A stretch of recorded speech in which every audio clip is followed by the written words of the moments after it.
Assalamualaikum warahmatullahi wabarakatuh.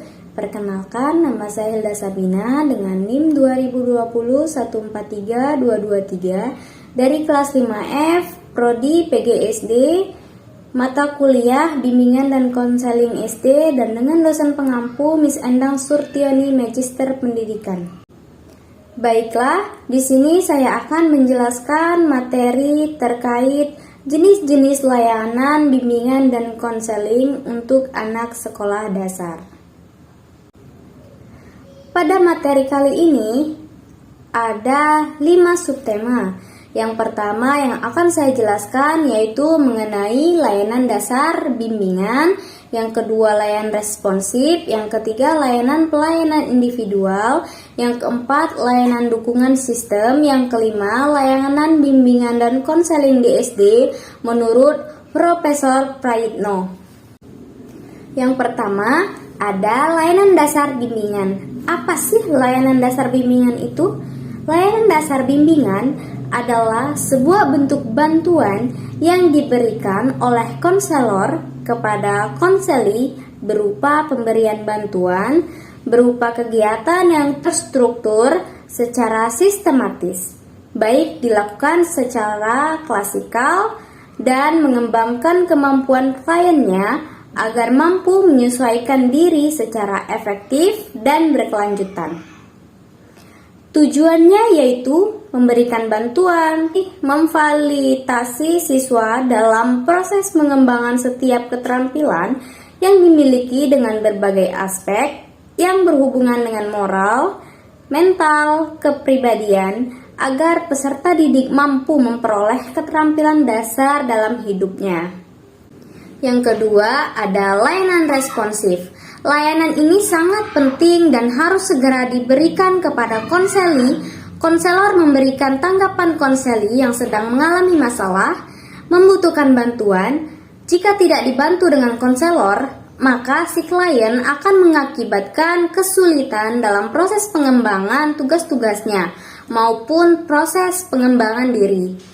Strategi dari layanan responsif ini, yang pertama memberikan konseling secara individu maupun kelompok, yang kedua rujukan konseli, yang ketiga membuat atau menjalin kerjasama seperti psikologi, ABKIN, wali kelas, teman sebaya, dan kunjungan rumah pihak konseli dalam upaya pembahasan mengenai masalah yang dialami oleh konseli agar menemukan solusinya. Yang ketiga ada layanan perencanaan individu. Layanan perencanaan individu ini membantu siswa dalam kegiatan belajarnya agar mampu memahami setiap perkembangan pribadinya, menyatukan, merencanakan, dan merumuskan aktivitas yang berkaitan dengan masa pengembangan dengan tetap memperhatikan kelebihan dan kelemahannya sehingga dapat memiliki peluang memahami lingkungan. Yang keempat, ada layanan dukungan sistem. Apa sih layanan dukungan sistem itu? Layanan dukungan sistem ini suatu bentuk kegiatan bantuan yang memiliki tujuan untuk memantapkan, memelihara, meningkatkan program bimbingan dan konseling. Secara tidak langsung, layanan ini di bimbingan dan konseling merupakan salah satu bentuk strategi yang dapat memberikan bantuan serta memfasilitasi dalam setiap proses bimbingan dan konseling yang dilakukan oleh konselor, terutama untuk kegiatan pengembangan jejaring atau networking, kegiatan manajemen, dan riset pengembangan diri konseli. Yang kelima, ada layanan bimbingan dan konseling di SD menurut Profesor Prayitno. Yang pertama ada layanan orientasi. Layanan ini memahami lingkungan yang baru dimasukinya untuk mempermudah dan memperlancar berperannya klien dalam lingkungan baru tersebut. Yang kedua ada layanan informasi, menerima dan memahami berbagai informasi yang dapat dipergunakan sebagai bahan pertimbangan dan pengambilan keputusan untuk kepentingan klien. Yang ketiga ada layanan penempatan dan penyaluran, memperoleh penempatan dan penyaluran yang sesuai dengan bakat dan kemampuan masing-masing.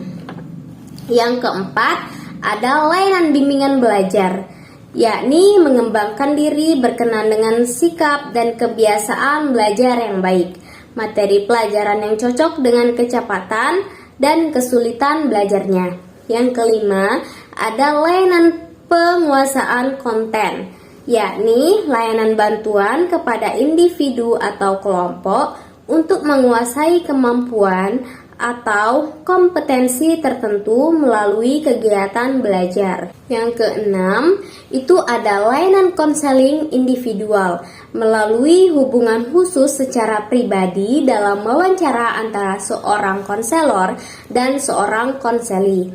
Yang ketujuh, ada layanan bimbingan kelompok mencegah berkembangnya masalah atau kesulitan pada diri sang konseli.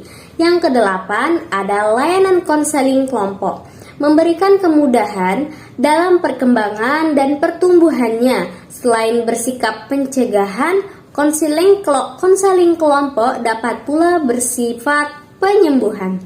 Yang kesembilan, ada layanan mediasi, permasalahan atau perselisihan yang dialami klien dengan pihak lain dapat terentaskan dengan konselor sebagai mediator. Yang ke-10, ada layanan konsultasi. Layanan ini menyediakan bantuan teknis untuk konselor, orang tua, administrator, dan konselor lainnya dalam mengidentifikasi dan memperbaiki masalah yang membatasi efektivitas peserta didik atau sekolah. Baiklah, itu saja yang bisa saya jelaskan terkait jenis-jenis layanan bimbingan dan konseling untuk anak di sekolah dasar. Semoga bisa bermanfaat. Jika saya ada salah kata atau kekurangan kata, saya mohon maaf. Kepada Allah saya mohon ampun. Saya akhiri dengan wabillahi taufik wal hidayah. Wassalamualaikum warahmatullahi wabarakatuh.